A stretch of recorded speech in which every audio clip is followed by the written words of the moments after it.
Perkenalkan, nama saya Yulia Eka Pratiwi dengan NIM 2017-210-641.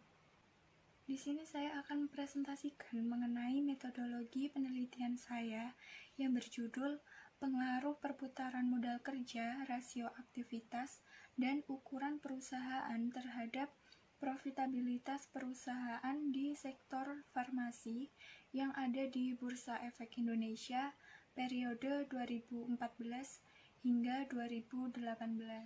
Di sini saya memilih sektor farmasi karena perusahaan farmasi merupakan subsektor dari perusahaan manufaktur dalam industri barang konsumsi, yaitu obat-obatan, di mana obat merupakan bagian dari kebutuhan pokok masyarakat yang sangat dibutuhkan karena memiliki fungsi untuk penyembuhan berbagai penyakit yang dialami oleh masyarakat, sehingga sektor industri ini sangat penting di lingkup perekonomian Indonesia. Memasuki bab pertama, yaitu pendahuluan yang terdapat latar belakang dari rasio profitabilitas, modal kerja, rasio aktivitas, dan ukuran perusahaan. Yang pertama yaitu pada setiap perusahaan, jika ingin mencapai laba atau profitabilitas yang baik dan tinggi, perlu melakukan berbagai aktivitas selama periode tertentu, terutama pada tingkat penjualan, aset perusahaan, dan modal kerjanya. Apabila tingkat profitabilitas suatu perusahaan itu sudah tinggi, maka tingkat efisiensi perusahaan tersebut itu tinggi juga.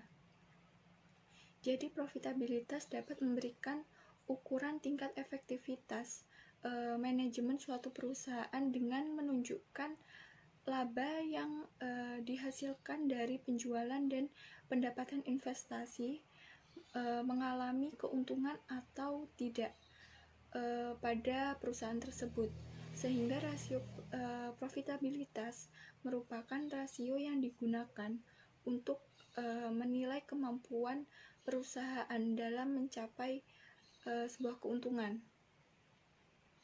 Yang kedua, dalam menentukan modal kerja perusahaan perlu mengetahui beberapa hal, antara lain yaitu periode perputaran modal atau periode terikatnya modal kerja.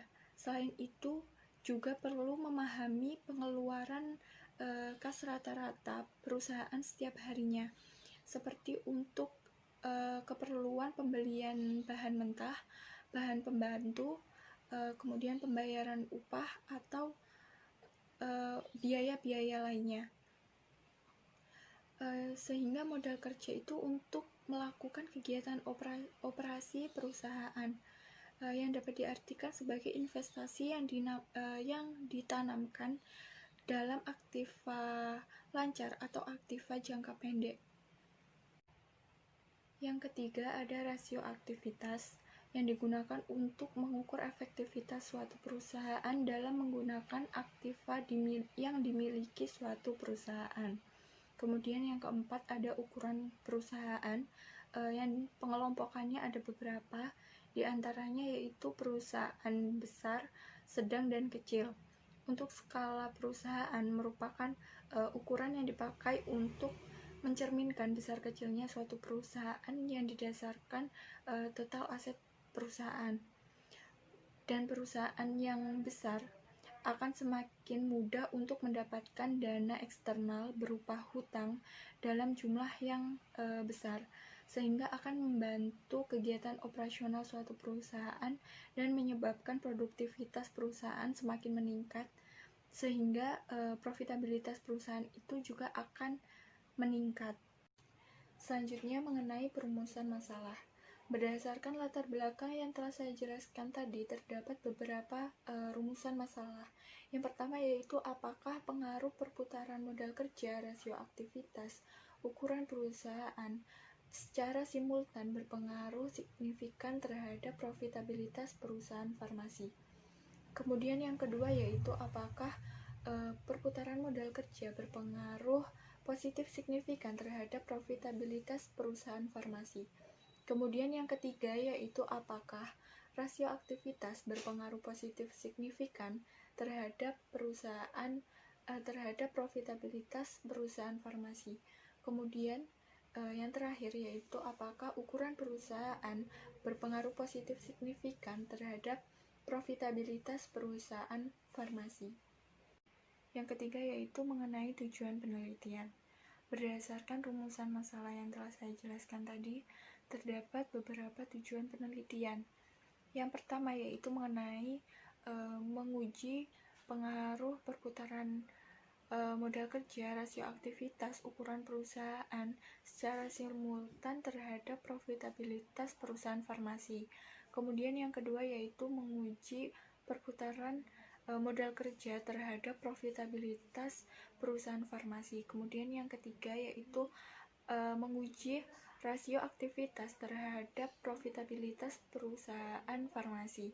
Yang terakhir yaitu menguji ukuran perusahaan terhadap profitabilitas perusahaan farmasi. Yang terakhir yaitu mengenai manfaat penelitian.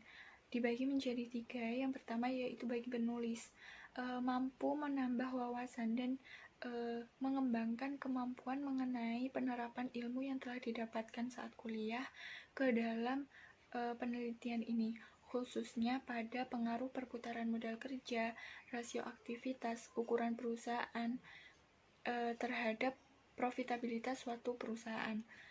Kemudian yang kedua yaitu bagi peneliti selanjutnya. Penelitian ini dapat dijadikan referensi untuk peneliti selanjutnya yang akan mengangkat tema yang sama.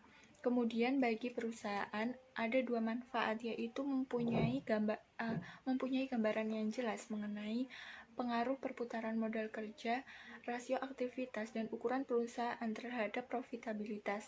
Kemudian yang terakhir memberikan masukan kepada perusahaan agar dapat menambah profitabilitas atau semakin memperbaiki di masa yang akan datang. Memasuki bab kedua yaitu mengenai tinjauan pustaka, terdapat landasan teori, di mana landasan teori ini menjelaskan mengenai variabel yang akan diteliti sehingga akan muncul perumusan masalah dalam bentuk hipotesis penciptaan instrumen penelitian. Dalam penelitian ini yang digunakan sebagai landasan teori adalah konsep dasar mengenai profitabilitas dan faktor-faktor yang mempengaruhi profitabilitas, serta teori yang dikemukakan oleh para ahli. Landasan teori yang pertama yaitu mengenai profitabilitas. Menurut Kazmir, rasio profitabilitas merupakan rasio untuk menilai kemampuan perusahaan dalam mencari keuntungan.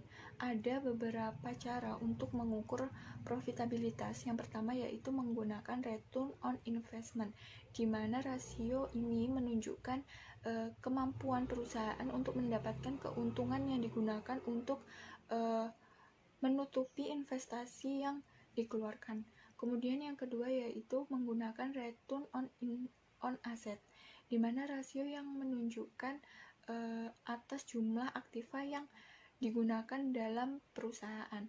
Kemudian yang ketiga yaitu net profit margin, di mana suatu rasio yang menunjukkan keuntungan neto per rupiah penjualan. Kemudian yang terakhir yaitu mengenai earning per share, yaitu rasio laba per lembar saham atau disebut juga sebagai rasio nilai buku, yang merupakan rasio untuk mengukur keberhasilan manajemen dalam mencapai keuntungan bagi pemegang saham.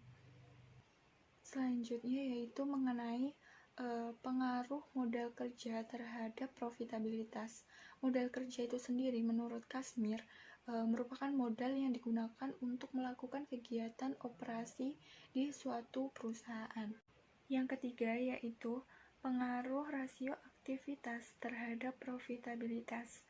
Menurut Kazmir sendiri, rasio aktivitas merupakan rasio yang dipakai untuk melihat ukuran tingkat efektivitas suatu perusahaan dalam mempergunakan aktiva yang dimiliki oleh suatu perusahaan tersebut.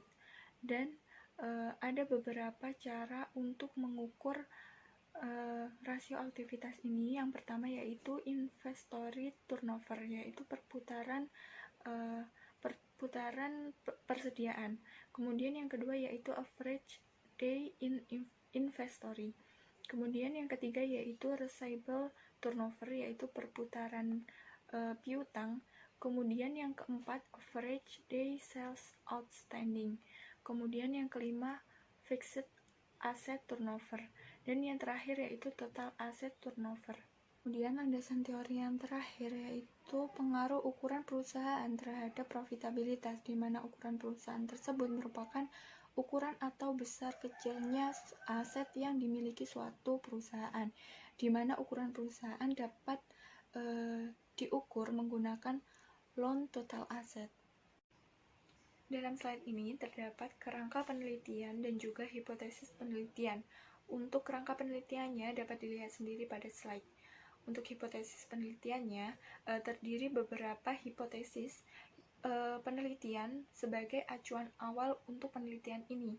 Jadi hipotesis yang pertama terdapat perputaran modal kerja berpengaruh positif signifikan terhadap profitabilitas perusahaan.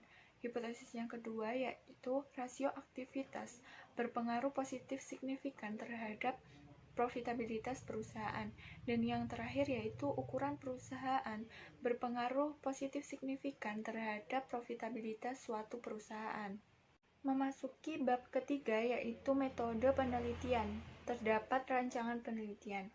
Dalam perspektif penelitian ini, berdasarkan jenisnya itu terdapat dua, yaitu penelitian murni dan penelitian terapan, di mana penelitian ini termasuk ke dalam penelitian murni atau penelitian dasar. Yang dimaksudkan hasil penelitian ini dapat dipakai untuk mengembangkan dan memverifikasikan teori-teori, yang artinya peneliti yang mencoba mencari tahu pengaruh variabel independen terhadap variabel dependennya. Berdasarkan tujuannya, penelitian ini merupakan pengujian hipotesis yang menguji kebenaran dari hipotesis itu sendiri. Dan hipotesis ini bersumber dari jurnal yang telah ada dan merupakan awal sebelum penelitian ini dilakukan. Kemudian pada penelitian ini dalam pengumpulan datanya menggunakan data sekunder karena termasuk ke dalam penelitian yang non-behavioral. Data yang digunakan penelitian ini yaitu data perusahaan di sektor farmasi yang dipublikasikan oleh Bursa Efek Indonesia. Selanjutnya, jika berdasarkan metode penelitian ini menggunakan penelitian historis dan penelitian kausal, di mana penelitian historis itu sendiri merupakan penelitian yang bertujuan untuk menyusun kembali dengan cara mengumpulkan data di masa lampau secara sistematis untuk membuktikan dan mendapatkan hasil pengujian hipotesis yang dilakukan. Selanjutnya, penelitian kausal adalah untuk meneliti hubungan sebab akibat antara dua variabel atau lebih. Penelitian kausal menjelaskan pengaruh perubahan variasi nilai dalam suatu variabel terhadap perubahan variasi nilai variabel lainnya. Dalam penelitian kausal, variabel independen sebagai variabel yang mempengaruhi dan variabel dependen sebagai variabel yang dipengaruhi, karena data yang dipergunakan menggunakan laporan keuangan perusahaan di sektor farmasi yang dipublikasikan oleh Bursa Efek Indonesia. Dan tujuannya penelitian ini untuk menguji pengaruh perputaran modal kerja, rasio aktivitas, ukuran perusahaan terhadap profitabilitas suatu perusahaan. Dan berdasarkan dimensi waktu, penelitian ini termasuk di dimensi data panel. Data panel itu sendiri merupakan gabungan antara data runtut waktu dan data silang. Data time series merupakan data yang terdiri atas satu atau lebih variabel yang akan diamati pada satu unit observasi dalam kurun waktu tertentu. Dan sedangkan jika data cross section merupakan data observasi dari beberapa unit observasi dalam satu titik waktu.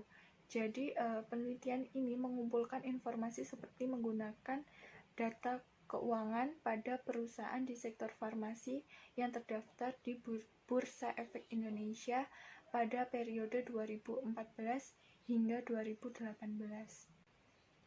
Dalam metode penelitian ini juga terdapat batasan penelitian, di mana peneliti menyadari bahwa adanya keterbatasan operasional dan sumber daya yang dipergunakan.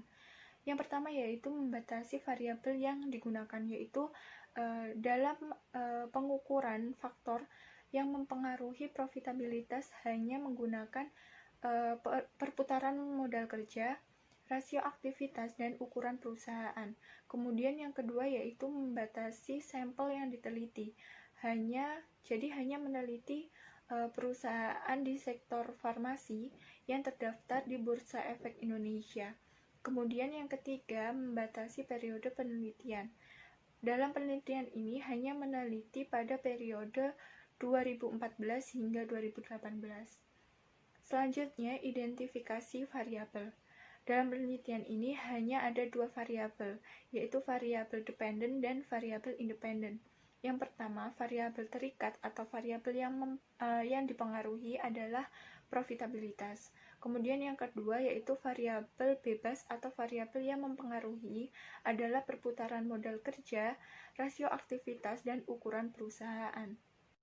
Masih dalam bab metode penelitian, terdapat definisi operasional dan pengukuran variabel, di mana peneliti akan menjelaskan definisi secara operasional mengenai variabel dependent dan variabel independent, serta alat pengukuran yang akan digunakan dalam penelitian ini. Yang pertama yaitu variabel terikat atau variabel yang dipengaruhi yaitu profitabilitas. Profitabilitas ini untuk mengukur kinerja manajemen pada suatu perusahaan dengan kemampuan dalam menghasilkan keuntungan atau laba dari suatu perusahaan. Peneliti menggunakan return on investment atau ROI untuk melihat kemampuan pada suatu perusahaan dalam menghasilkan keuntungan dari sejumlah aktiva yang digunakan. Sehingga ROI dapat diukur menggunakan rumus nomor 1 yang sudah saya sediakan pada slide. Kemudian yang kedua yaitu variabel bebas atau variabel yang mempengaruhi, yaitu modal kerja yang mewakili perputaran modal kerja. Perputaran modal kerja itu sendiri yaitu rasio untuk menunjukkan efektivitas suatu perusahaan menghasilkan pendapatan dari modal kerja. Adapun perhitungan dari perputaran modal kerja ini dapat diukur menggunakan rumus nomor 5 yang sudah saya sediakan di slide. Kemudian variabel bebas yang kedua yaitu rasio aktivitas yang merupakan untuk mengukur seberapa efektif perusahaan dalam memanfaatkan sumber daya, melibatkan seperti penjualan dan kemampuan perusahaan dalam melaksanakan aktivitas sehari-hari. Adapun perhitungannya menggunakan rumus nomor 8. Kemudian yang keempat yaitu variabel bebas, yaitu ukuran perusahaan. Ukuran perusahaan itu untuk mengukur seberapa besar aset yang dimiliki suatu perusahaan yang diukur dengan logaritma natural dari total aktiva suatu perusahaan dan diukur menggunakan rumus nomor 12. Selanjutnya yaitu mengenai populasi sampel dan teknik pengambilan sampel. Populasi yang digunakan dalam penelitian ini menggunakan populasi dari perusahaan yang terdaftar pada Bursa Efek Indonesia selama periode 2014 hingga 2018. Dan sampel yang digunakan peneliti adalah sampel dari perusahaan di sektor farmasi. Teknik pengambilannya menggunakan penelitian purpose sampling, di mana dalam penelitian ini mengambil sampel sesuai kriteria yang dibutuhkan oleh peneliti. Adapun kriteria pengambilan sampelnya yaitu yang pertama ada perusahaan di sektor farmasi yang terdaftar di Bursa Efek Indonesia secara berturut-turut pada periode 2014 hingga 2018. Yang kedua yaitu perusahaan di sektor farmasi yang memiliki data lengkap untuk perhitungan perputaran modal kerja selama periode 2014 hingga 2018. Kemudian yang terakhir yaitu perusahaan di sektor farmasi yang memiliki jumlah aktiva selama periode 2014 hingga 2018. Selanjutnya mengenai data dan metode pengumpulan data. Peneliti menggunakan sampel data dari perusahaan di sektor farmasi yang terdaftar di Bursa Efek Indonesia secara berturut-turut pada periode 2014 hingga 2018. Untuk jenis data yang digunakan peneliti yaitu data kuantitatif, yaitu jenis data yang bersifat numerik yang dapat diukur dan dihitung secara langsung hasil dari observasinya. Penelitian ini termasuk data kuantitatif yang bersumber pada data sekunder yang dapat dipertimbangkan seperti ketepatan waktu, relevansi, dan akurasi dengan metode observasi atau dokumentasi. Dan data yang relevan dari penelitian ini dapat diperoleh dari jurnal, kemudian situs Bursa Efek Indonesia yaitu www.idx.co.id. Kemudian yang ketiga yaitu laporan keuangan tahunan dari setiap perusahaan farmasi yang terdaftar di Bursa Efek Indonesia pada periode 2014 hingga 2018. Kemudian yang terakhir dapat dilihat di Indonesia Capital Market Directory. Yang terakhir yaitu teknik analisis data, di mana terdapat tahapan dalam teknik analisis ini. Yang pertama yaitu analisis deskriptif dan analisis regresi linear berganda. Yang pertama yaitu analisis deskriptif, di mana statistik yang digunakan untuk menganalisis data dengan cara mendeskripsikan dan menggambarkan data yang telah terkumpul sebagaimana adanya tanpa bermaksud untuk membuat kesimpulan yang berlaku untuk umum atau generalis. Kemudian yang kedua yaitu menggunakan analisis uji hipotesis, di mana hubungan secara linier antara dua atau lebih variabel independen dengan variabel dependen. Analisis ini untuk mengetahui arah hubungan antara variabel independen dengan variabel dependen, apakah masing-masing dari variabel independen berhubungan positif atau negatif, dan untuk memprediksi nilai dari variabel dependen tersebut apabila nilai variabel independen mengalami kenaikan atau penurunan. Dan untuk data yang digunakan biasanya berskala interval atau rasio. Untuk persamaan regresi linear berganda dapat menggunakan rumus yang sudah saya sediakan di slide. Selanjutnya, melakukan tahap pengujian. Yang pertama yaitu ada uji simultan atau uji F, di mana uji ini digunakan untuk mengetahui apakah variabel independen secara bersama-sama berpengaruh secara signifikan terhadap variabel dependen. Dan pada penelitian ini apakah secara simultan perputaran modal kerja, perputaran piutang, loan total asset secara signifikan mempengaruhi profitabilitas atau ROI, di mana yang pertama menggunakan perumusan hipotesis statistik yang merupakan H0 yang artinya secara simultan perputaran modal kerja, perputaran piutang, loan total aset tidak berpengaruh signifikan terhadap profitabilitas. Kemudian H1 yang artinya secara simultan perputaran modal kerja, kemudian perputaran piutang, loan total aset berpengaruh signifikan terhadap profitabilitas.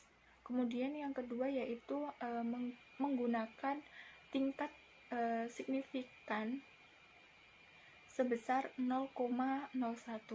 Kemudian yang ketiga yaitu menentukan daerah penerimaan dan penolakan. Kemudian yang keempat yaitu menghitung statistik UJF dengan menggunakan rumus yang sudah tersedia di slide. Kemudian yang kelima yaitu penarikan kesimpulan jika F hitung lebih dari F tabel atau signifikan kurang dari 0,01, maka H0 ditolak, H1 diterima. Jadi yang keenam ada koefisien determinasi, yaitu untuk mengetahui persentase sumbangan pengaruh variabel independen terhadap variabel dependen, dan koefisien ini menunjukkan seberapa besar kemampuan model dalam menerangkan variasi profitabilitas, atau dapat diartikan besar kontribusi perputaran modal kerja, perputaran piutang, loan total aset secara simultan mempengaruhi profitabilitas, di mana dalam rumus nilai R kuadrat ini semakin besar nilai R kuadrat, semakin besar kemampuannya perputaran modal kerja, perputaran piutang, loan total aset dalam menjelaskan profitabilitas. Selanjutnya, uji yang kedua yaitu uji parsial atau uji T, untuk mengetahui apakah dalam model regresi variabel independen secara parsial berpengaruh signifikan terhadap variabel dependen. Dalam penelitian ini untuk menunjukkan atau menguji perputaran modal kerja, perputaran piutang, loan total aset secara parsial berpengaruh signifikan terhadap profitabilitas. Yang pertama, menggunakan perumusan hipotesis statistik pada sisi kanan. H0 beta kurang dari 0 artinya secara parsial perputaran modal kerja, perputaran piutang, loan total aset tidak berpengaruh signifikan terhadap profitabilitas. Kebalikannya, jika beta lebih dari 0, artinya secara parsial perputaran modal kerja, perputaran piutang, loan total aset berpengaruh signifikan terhadap profitabilitas. Kemudian yang kedua, jika menentukan tingkat signifikan sebesar 0,05. Kemudian yang ketiga yaitu menentukan daerah penerimaan dan penolakan. Dan yang keempat adalah menghitung statistik UJT dengan menggunakan rumus yang sudah saya sediakan pada slide. Yang kelima yaitu penarikan kesimpulan, yaitu jika T hitung lebih dari T tabel, maka H0 ditolak dan H1 diterima. Koefisien determinasi parsial R kuadrat, nilai R kuadrat artinya nilai R kuadrat yang paling besar menunjukkan variabel yang dominan dalam mempengaruhi variabel terikat. Terima kasih. Sekian presentasi mengenai metodologi penelitian saya. Jika ada kurang lebihnya saya mohon maaf. Wassalamualaikum warahmatullahi wabarakatuh.